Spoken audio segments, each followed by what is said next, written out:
নমস্কার, আমার ছোট্ট মিনি ব্লগে তোমাদের সবাইকে স্বাগত। তো আমি এখানে পাট শাক ভালোভাবে ছোট ছোট করে কেটে নিয়েছি। তার মধ্যে হচ্ছে পেঁয়াজ আর কাঁচা লঙ্কা ফাটিয়ে নিয়েছি। এখানে আমি বেগুনগুলোকে ভালোভাবে ভেজে নেওয়ার জন্য দিয়ে দিলাম হলুদ আর একটু লবণ দিয়ে খুবই ভালোভাবে কীরকম সেরকমভাবে উল্টে নিচ্ছিলাম। তো আমার বেগুন ভাজা কমপ্লিট হয়ে গেছে। দেখো, এভাবে করেই নামিয়ে নিয়েছি। তারপরে তেলের মধ্যে দিয়ে দেব কালো জিরে দেওয়ার পরে সেখানে দিয়ে দেব পেঁয়াজ আর সেই ফাটানো কাঁচা লঙ্কা। সেগুলোকে একটু ভেজে নেব লাল লাল করে। ভেজে নেওয়ার পরে তো তোমরা আমার যে মিনি ব্লগ দেখো, তো কেমন লাগে একটু কমেন্ট করে জানিও প্লিজ।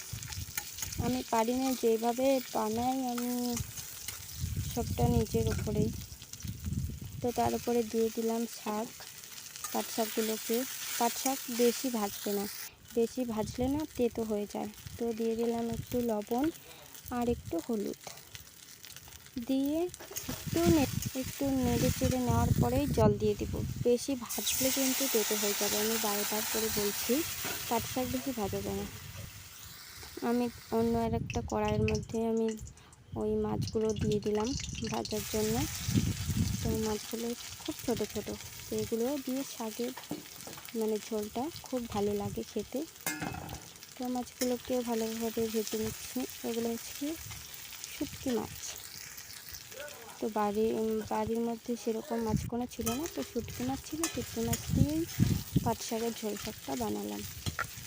তো শুটকি মাছ তো বেশি ভাজলে পরেও তেতো হয়ে যায়, তো একটু ভেজেই নামিয়ে নিলাম। তারপরে দেখো, পাট শাকের মধ্যে আমি সেই ছোট ছোট মাছগুলোকে এখন দিয়ে দেব। পাট শাকের কিন্তু ঝোলটাও অত বেশি রাখবে না, নাহলে ভাল লাগবে না।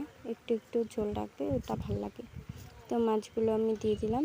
তারপরে আমি নামিয়ে নিব। তো নামিয়ে নেওয়ার পরে দেখো, তারপরে আমি আবার দিয়ে দেবো এখানে চচ্চড়ি রান্না করার জন্য জিরে দিয়ে দিলাম। সেই মাছ ভাজার তেলের মধ্যেই আমি জিরে দিয়ে দিয়েছি। জিরেগুলো একটু পড়ার পরে দিয়ে দেবো আমি এখানে পেঁয়াজগুলোকে একটু ভালোভাবে ভেজে নিতে হবে। আর 2-4টা কাঁচা লঙ্কা ফাটিয়ে দিয়েছিলাম। ঝালটা যার যেরকমভাবে ঝাল খেতে ইচ্ছে করে সেরকমভাবে দিতে পারো। তো আমি বেশি ঝাল খাই না, এর জন্য আমি অতটা বেশি করি না। আর মশলা আমি কম দিয়েই একটু রান্না করি, কারণ বেশি মশলা খেলে গ্যাস হয়ে যায়। তো দিয়ে দিলাম আমি সেই চচ্চড়িগুলোর সবজি বানানোটা। তারপরে দিয়ে দিলাম লবণ আর এখানে একটু হলুদ গুঁড়ো দিয়ে দেবো একটু সামান্য লঙ্কা গুঁড়ো, যেন একটু লাল হয়।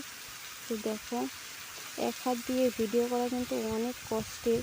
আমার কাছে সেরকমভাবে স্ট্যান্ড ছিল না, তো আমি এক হাত দিয়েই যেভাবে চেষ্টা করেছি।